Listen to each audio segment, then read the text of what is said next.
We are speaking to the chairperson of the BRICS Business Council South Africa chapter, Ms. Busi Mabuza. And the first is just to maybe give South Africans here at home, but also around the world, the context about the BRICS Business Council. Who are you? Thank you so much for this opportunity. Well, first of all, I think it is important to remind everybody that the BRICS Business Council was launched in 2013 in South Africa, in Durban, when South Africa actually hosted the BRICS heads of state for their annual summit. So it is a structure that is very close to our hearts, and we actually can't wait to celebrate its 10th anniversary when South Africa will once again be in the chair of the BRICS Business Council in 2023. BRICS, if I may remind everybody, stands for Brazil, Russia, India, China, and South Africa. These countries all believe in multilateral cooperation and its importance in building economic, trade, and investment ties.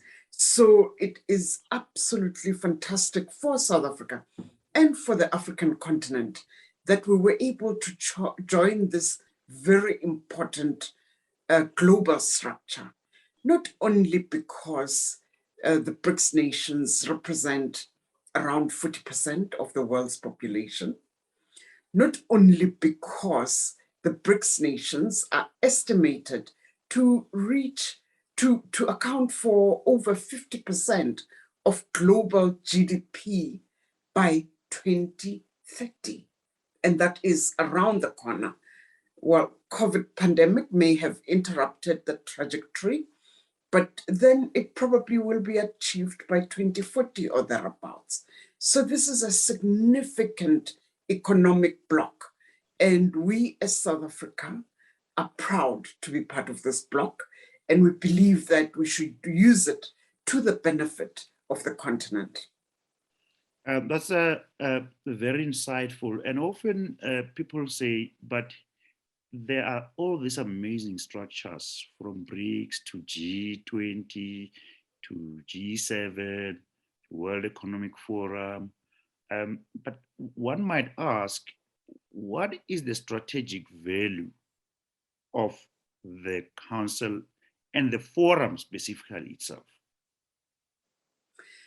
So we as the Business Council measure our strategic value by watching the growth in trade between ourselves and the BRIC partners, and we watch the investment value that we're able to attract into the continent from the BRIC partners.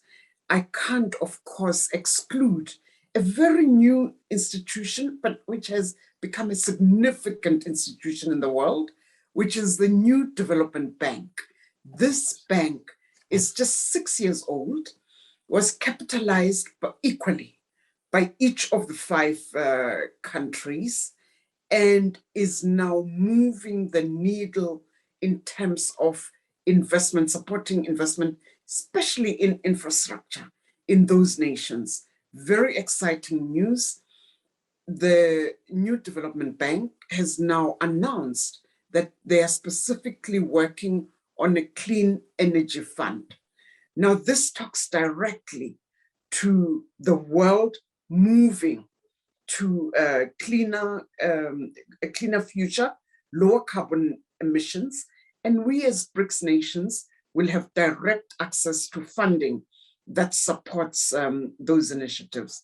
May I just point out that the theme, which I think was very relevant this year, we were under India's chairship, and India saw it fit that they should refocus our minds on the Sustainable Development Goals.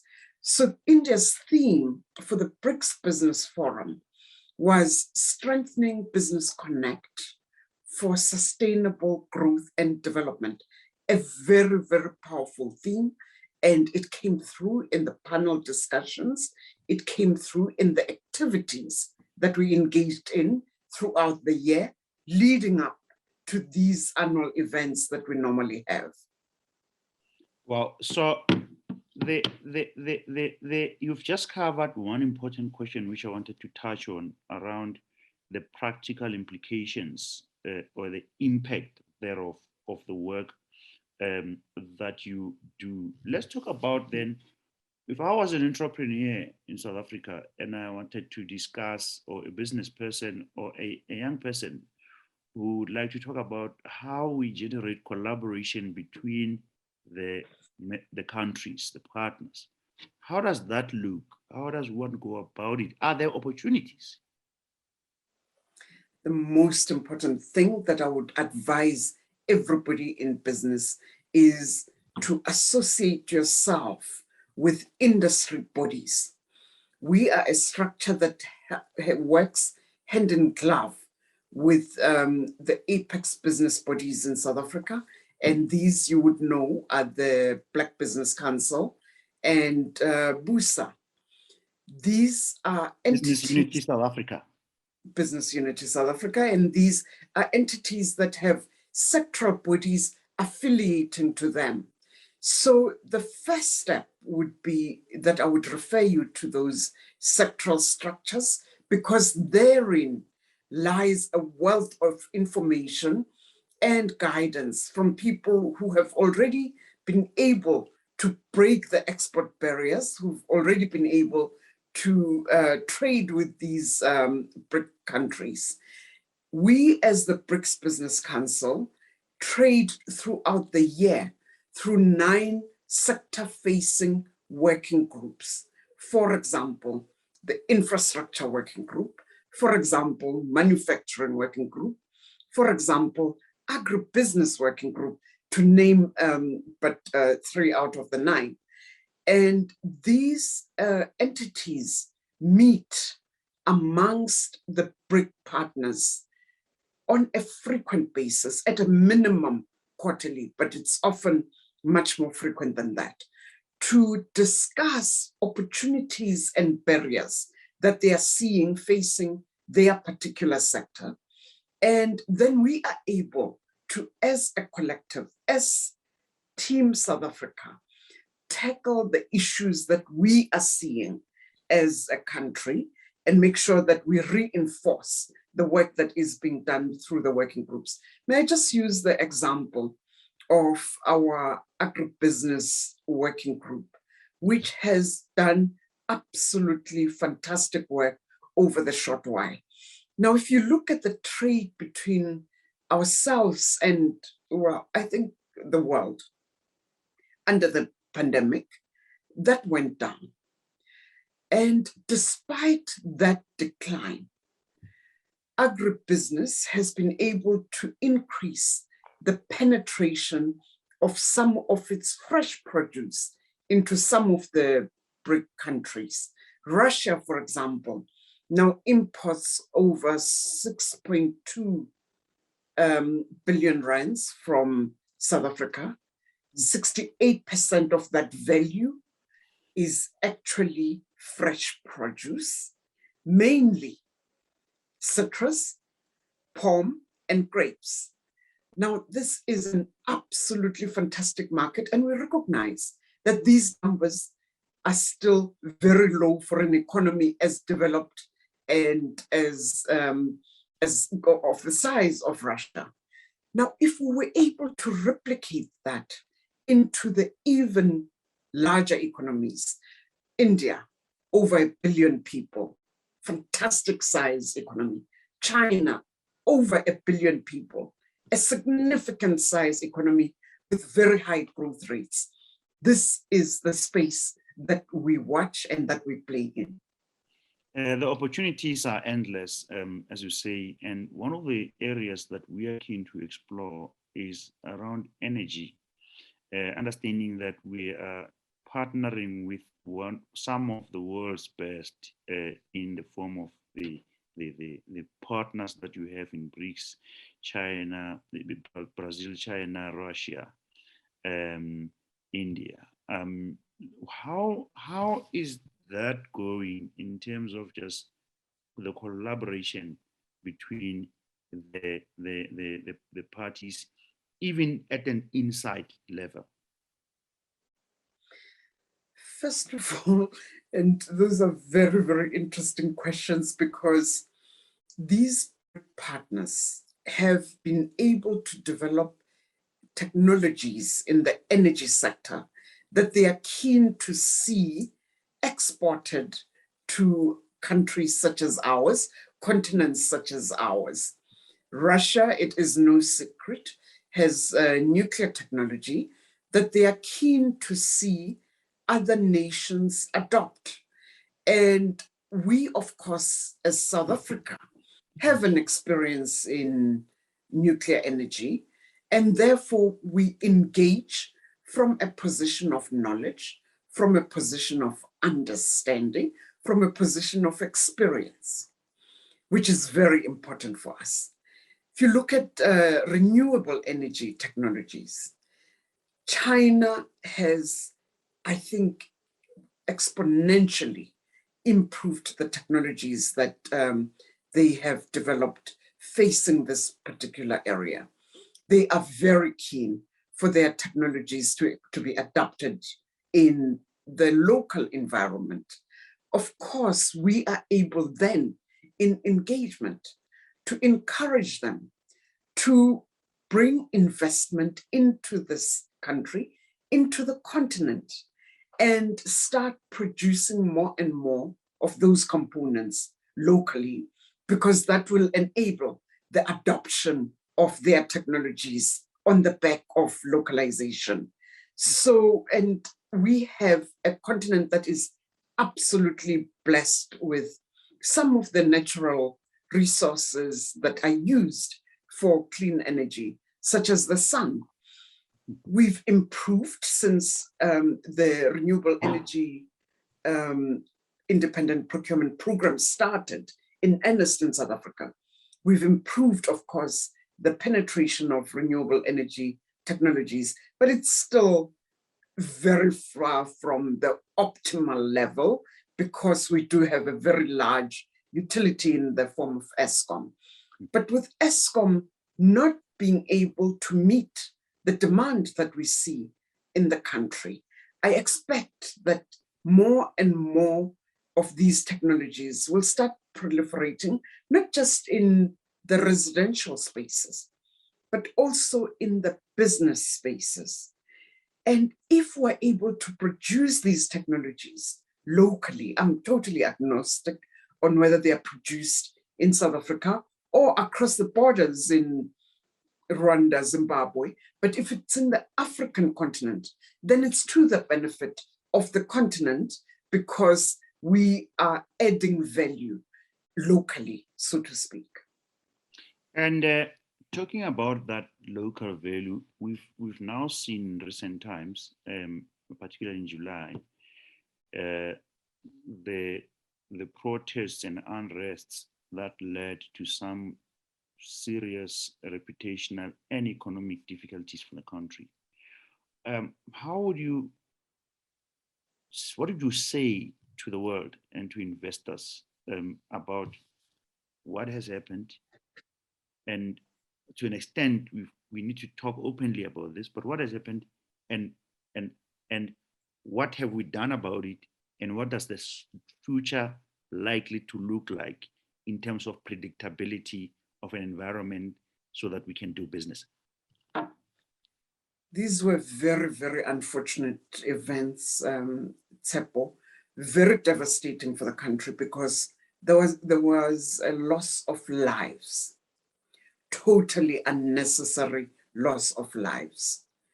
We lost infrastructure that is needed in this country. We lost economic activity because of the impact of these unrests. And most painful for me as an elderly person, as a mother, is that young people who are feeling the burden of the unemployment, high unemployment rates in South Africa, of the very negative impact of the COVID pandemic on our poverty situation in the country. Those were people that were most gullible and easiest to mobilize into the streets, hence exposing them to the potential loss of life, exposing them to criminal records down the line. Totally unnecessary situation. I, however, would point everybody's attention to the swiftness of government's reaction to these events. And government was there, present in terms of the police force, in terms of deploying whatever other necessary agency we needed to quell the situation. At the same time, this wasn't a forceful reaction. Government recognized that we need to actually engage communities and deal with social cohesion issues. Make sure that we bring back stability to those areas so that people understand that whenever we depict instability as a country, as communities, that is when we chase away the investors. Now, government, civil society, business are in earnest engagements to make sure that there is very swift reconstruction in those areas. And I am totally aware, because my primary organization, the Industrial Development Corporation, which reports to the Department of Trade and Industry, is involved, is at the heart of these recovery initiatives.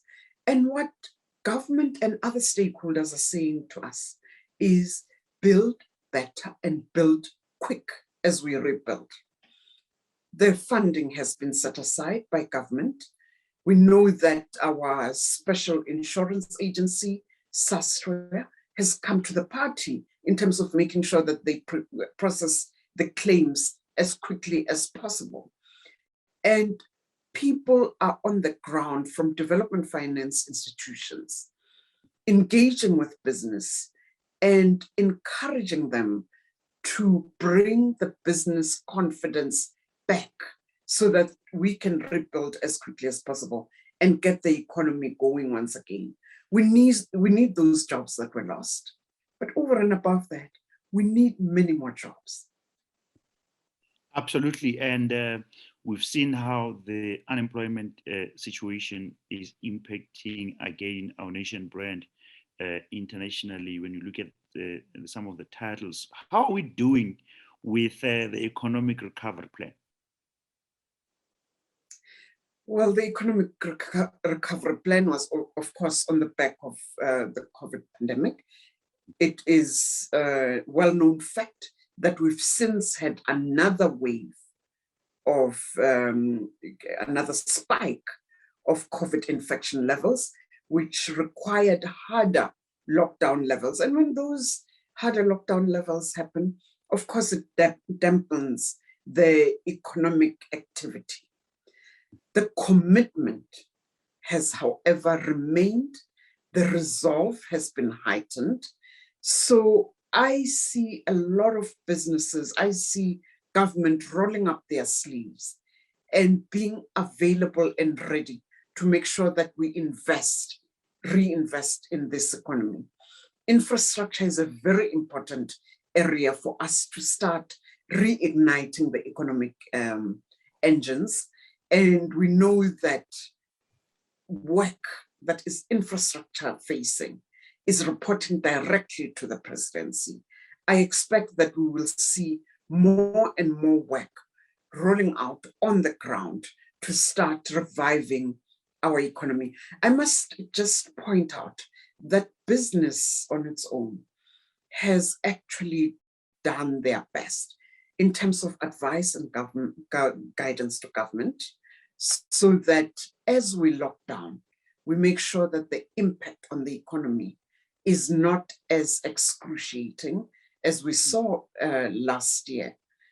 Business has been available, business has been resilient under very difficult conditions, of course, supported by initiatives such as the UIF, TERS, and other initiatives.